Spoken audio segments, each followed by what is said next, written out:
Nesse ponto, irmãos, da nossa meditação nesta noite, e que nós já entendemos que Jesus agora se apresenta como a videira verdadeira, e nós como ramos, da onde será produzidos frutos para a glória do Senhor. Eu quero já fazer uma pergunta para vocês que me ouvem nesta noite, neste lugar. Que tipo, você é ramo, né? Somos ramos. Nós estamos enxertados na videira, glória a Deus por isso. Mas eu quero perguntar, que tipo de ramo você é? Tem dado muito fruto? E mais uma pergunta, você é um ramo frutífero? Como você se avaliaria nesta noite dentro deste texto? Jesus, a oliveira, e nós os seus ramos. E diante dessa pergunta, que tipo de ramo você é? Tem dado muitos frutos para a glória de Deus? Ele fica mais grave ainda, o texto fica mais dramático, vou usar essa expressão, porque nós percebemos que logo no imediato aparece uma diferença. Aqui aparecem dois ramos. A diferença entre os ramos que surgem na continuação do texto é dramática, porque um ramo, a Bíblia diz que este ramo, ele é frutífero, e por ser assim, ele será limpo ou podado, para dar mais frutos ainda. Mas existe um outro tipo de ramo, que é o ramo infrutífero, e a Bíblia diz que este ramo, diferente do primeiro, ele será cortado e lançado fora.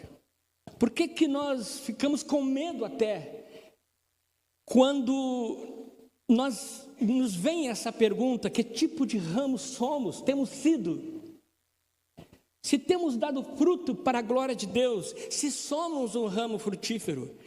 O motivo disso, o motivo de nós termos este sentimento é por causa da compreensão daquilo que tem nos sido ensinado no decorrer dos anos da nossa vida espiritual. Por quê?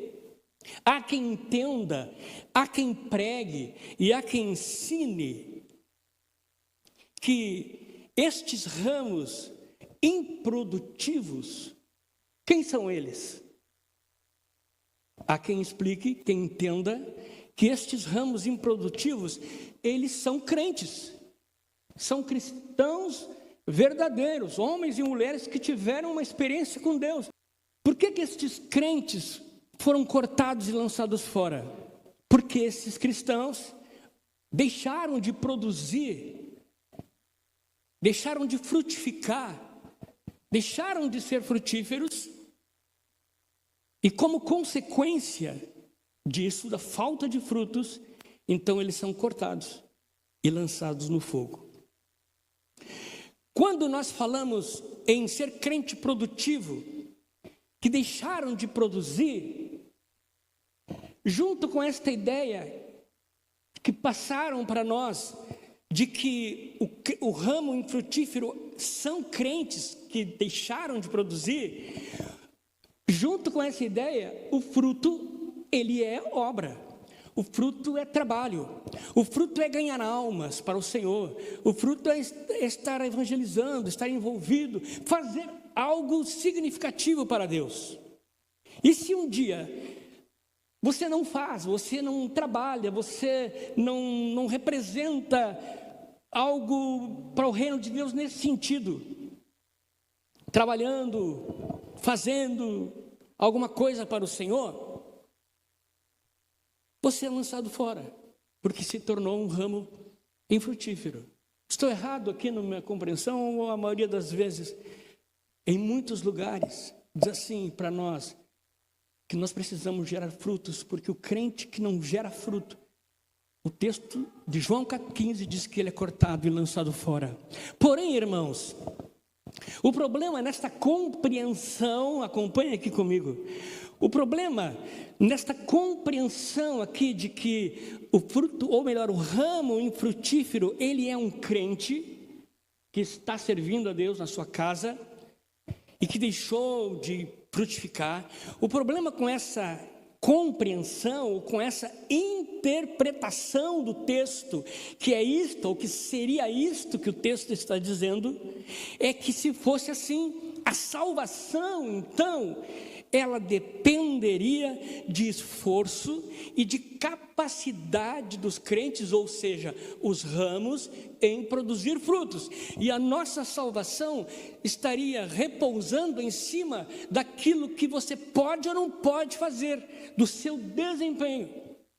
E isto vai contra um evangelho que diz que nós somos salvos pela graça de Deus, pela misericórdia de Deus, pela fé em Cristo Jesus. O texto na sequência do texto que lemos diz que o fruto, ele não é resultado de esforço. Ah, glória a Deus. Ou que o fruto não é resultado de trabalho. Que o fruto não é resultado de ativismo ou de atividades na igreja. O versículo 5 diz assim, como é que você entende? Jesus diz, eu sou a videira, vós as varas, quem está em mim e eu nele, este dá fruto. Eu vou fazer ênfase assim, não, este dá muito fruto, e a continuação do texto diz assim, por quê? Sem mim, nada podeis fazer.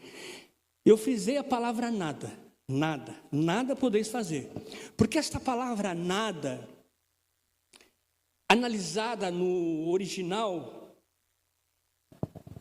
do texto grego, essa palavra nada significa a incapacidade humana. Essa palavra nada significa incapacidade humana de fazer qualquer bem em relação a Deus.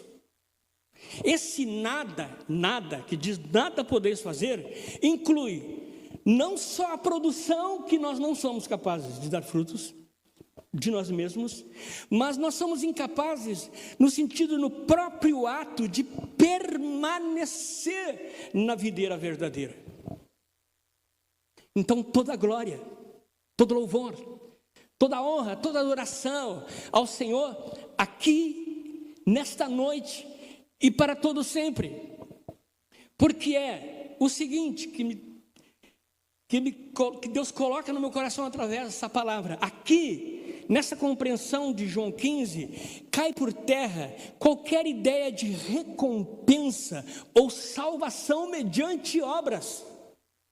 Se damos fruto, é porque estamos na videira. Assim, na videira verdadeira. E assim, eu quero fazer uma pequena frase. E que essa frase caia no seu coração. Assim, não existe cristão verdadeiro que não dê fruto. Se você é crente, você dá fruto. Porque o fruto, ele vem como consequência daqueles que estão enxertados na videira. Amém? Então, querido, nesta noite, neste ponto aqui da palavra, nós precisamos trabalhar, nós precisamos fazer algo para o Senhor, nós precisamos ser uma igreja ativa, nós precisamos ser uma igreja que atua na nossa sociedade. Porém, o que nós precisamos compreender é que este trabalho para o Senhor, ele é algo que brota num coração agradecido, num coração grato, que quer fazer algo para o Senhor, e não como obrigatoriamente, porque se não houver esta obra, você vai perder a sua salvação. Eu perguntei no início, que tipo de ramo você é? Tem dado muito fruto? Agora, talvez você mais aliviado possa dizer assim, bom, eu sou um ramo que está ligado à videira, então isso basta, porque não existe um crente verdadeiro que não dê fruto, porque o fruto não vem de mim, é consequência. Descobrimos que, preste atenção, descobrimos que se estamos e por que estamos, descobrimos que se estamos e porque estamos ligados à videira, naturalmente daremos fruto para a glória do Senhor. Porém, quero fazer mais uma pergunta e prometo que é a última. Que tipo de fruto você tem produzido? Acho que essa pergunta agora ficou fora de lugar aqui, né? Porque nós já descobrimos que não é aquela questão de ativismo, de atividade, de trabalho, fazer algo para o Senhor na igreja, de estar trabalhando, envolvido nas atividades da igreja. Então essa pergunta agora me parece que nós já sabemos a resposta. Que tipo de fruto você tem produzido? Porém, essa pergunta ela ainda é cabível, vamos dizer assim, porque ainda que talvez a gente já tenha a resposta de dizer, entender que o fruto que eu preciso produzir não é ativismo, não é trabalho, mas que fruto é então?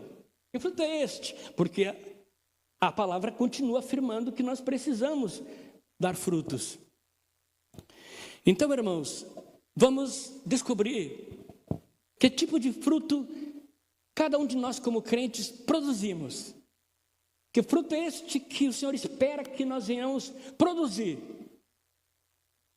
Porque existe aqui no texto ainda a ideia de que é uma ação de Deus na vida daqueles que foram enxertados na videira, na questão de dar frutos. Porém, irmãos, este fruto que Deus espera da nossa vida e que creio que todos nós produzimos na nossa vida como crentes, daqueles ramos que foram enxertados à videira, com base no contexto que nós lemos 17 versículos, e eu fiz questão de ler, ainda que a leitura se tornasse extensa, eu li intencionalmente, para que depois pudesse dizer aos irmãos, que com base neste texto, neste contexto, nessa perícope, de 17 versículos, nós percebemos que este fruto que o Senhor diz que aquele que está ligado nele dá muito fruto, este fruto ele é consequência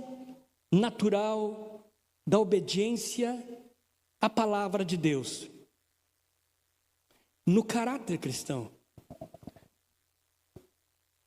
daqueles que um dia nasceram de novo, foram regenerados pelo Espírito Santo.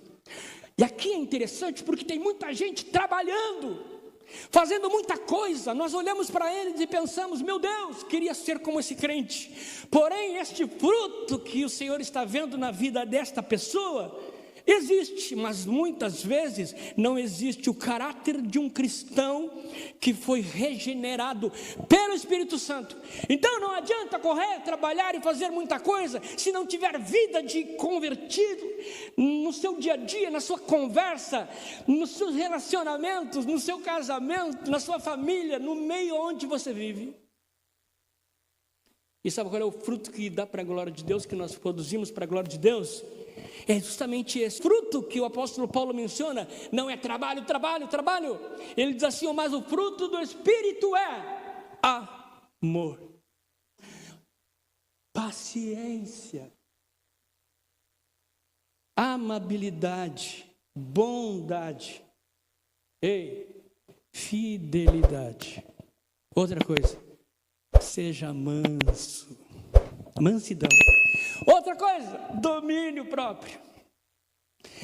Sabe por que a gente quer trabalhar? Porque é mais fácil fazer alguma coisa na igreja do que ter tudo isso aqui na nossa vida. E a gente pergunta para o Senhor, eu sei que o Senhor não está vendo isso aqui, mas se eu for lá ali e varrer a igreja, não dá para contar também como fruto? E o final do texto diz assim, os que pertencem a Cristo são crucificados. Ou melhor, os que pertencem a Cristo Jesus crucificaram a carne com suas paixões e os seus desejos. Gálatas capítulo 5, versículo 22 e 24. Amém. Glória a Deus.